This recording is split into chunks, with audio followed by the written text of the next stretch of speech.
பார்த்திங்கன்னா ஒரு மோட்ரு இந்த கனெக்ஷன் போட்டு இறக்க போகிறோம். இது அது இல்லாமல் இந்த சேஞ்சரில் பழசை எடுத்துருக்கோம். அந்த பழசை எடுத்துகிட்டு இந்த புது சேஞ்சர் ஃபிட் பண்ணியிருக்கோம். அது இல்லாமல் இந்த இது ஃபிட் பண்ணியிருக்கோம். இந்த திருப்பி ஸ்டார்ட்ரு மட்டும் எல்என்டி ஸ்டார்ட்ரு. இது பேனல் பழைய பேனல் இருந்துச்சு, அதை ஃபிட் பண்ணியிருக்கோம். அந்த பழைய காலத்து மாடல் ஸ்டார்ட்ரு, இந்த தூக்கி போடுற ஸ்டார்ட்ரு, அந்த இதை ரிமூவ் பண்ணிவிட்டு பேனலில் மாட்டி விட்ருக்கோம். இது கம்பர்ஸ் இருக்குது. இது மாதிரி ஸ்டார்ட்ரு அதை பார்க்கணும், இந்த மாதிரி எல்லாம் ஃபிட்டிங் பண்ணி பார்க்கணும் அப்படின்னா டிஸ்பிளே தெரியும்.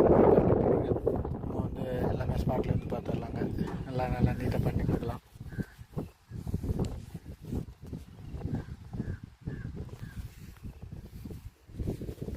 கிணத்து மோட்ரு, ஊத்துப்பட்டி, நாகராஜ் தோட்டம், பால்கார் நாகராஜ் தோட்டம்.